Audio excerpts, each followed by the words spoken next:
करते आहे रुपालीज किचन रेसिपीमध्ये।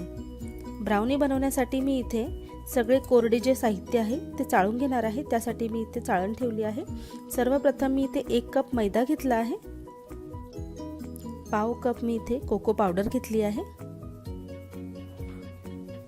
अर्धा चमचा मी इथे बेकिंग पावडर घेतली आहे। आता हे सगळं साहित्य आपण चाळून घेणार आहोत।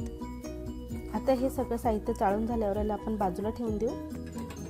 आता मी एक डबल बॉयलर पद्धतीने चॉकलेट मेल्ट करून घेणार आहे। त्यासाठी मी एका भांड्यामध्ये 100 ग्रॅम बटर घेतला आहे। बटर मेल्ट झाल्यानंतर मी याच्यामध्ये अर्धा कप डार्क चॉकलेट घालते आहे। त्याला आपण मेल्ट करून घेणार आहोत।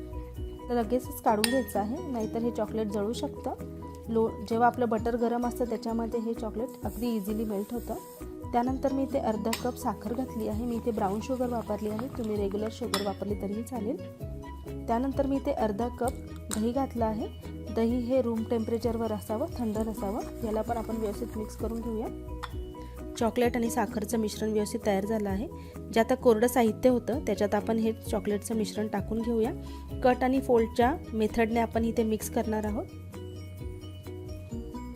तुम्ही व्हिडिओत पाहू शकतात मी कशा पद्धतीने मिक्स करते आहे। ओव्हर मिक्स करायचं नाही आपल्याला, अगदी हलक्या हाताने मिक्स करायचं आहे। हे ब्राउनीचं इथे बॅटर तयार आहे। एका केक टीनमध्ये मी इथे बटर पेपर लावून घेतला आहे। त्याच्यात आपण हे बॅटर टाकूया। मी इथे चौकोनी टीन वापरला आहे, जेणेकरून छान असा चौकोनी आकार येईल। हे बघा, अशाच याची कन्सिस्टन्सी पाहिजे। दोनदा मी इथे टॅप करून घेतला आहे।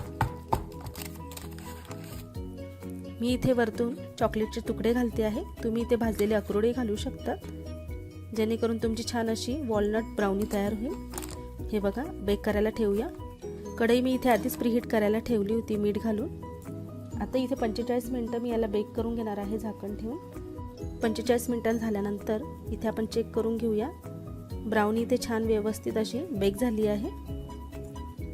ब्राउनी आपल्याला पूर्ण थंड करूनच डीमोल्ड करायची आहे, जेणेकरून ती तुटणार नाही। हे बघा, किती छान असं टेक्स्चर आलं आहे, तुम्ही पाहू शकता। किती छान अशी घरच्या घरी कढईमध्ये आपली ही ब्राउनी तयार झाली आहे। मी तुम्हाला कट करून दाखवते आहे। टेक्स्चर अगदी छान आलं आहे, जसं बाहेर मिळतात तशाच ब्राउनी इथे तयार झाली आहे। हे बघा, किती सुंदर टेक्स्चर आलं आहे। कोणी म्हणू शकत नाही की घरी बनवलेली आहे, तीही कढईमध्ये। तर तुम्ही घरी एकदा नक्की ट्राय करा आणि तुम्हाला ही रेसिपी कशी वाटली आहे तुम्ही कमेंट करून नक्की सांगा। व्हिडिओला लाईक करा, शेअर करा आणि जर तुम्ही माझ्या चॅनलवर नवीन असाल तर प्लीज माझ्या चॅनलला सबस्क्राईब करा। भेटूया अशाच एका चांगल्या रेसिपीसोबत। तोपर्यंत धन्यवाद।